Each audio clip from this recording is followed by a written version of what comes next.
Hello friends, today we are going to study product. So let us start with the basic meaning of product.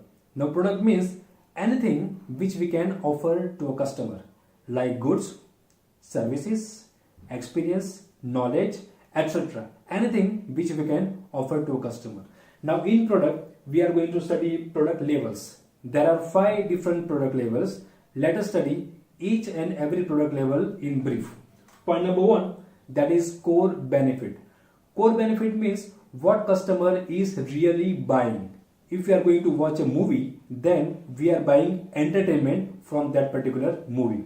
Point number 2, that is basic product. Every company will try to convert their core benefit into basic product, then only they are able to provide their goods and services to the customer.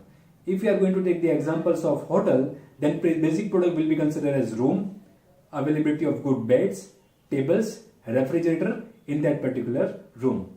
Point number 3, that is expected product. Before purchasing any kind of product, we are having certain kind of expectations from that particular product. If you are going to visit or if you are going to stay in that particular room, then our expectation is that room must be neat and clean so that we can have a proper rest over there. Point number 4, that is augmented product. It means we will try to provide our goods and services far better as compared to our competitor, so that what will happen, customer will be delighted for purchasing our product again and again, and our product delivery must be far better as compared to competitors product.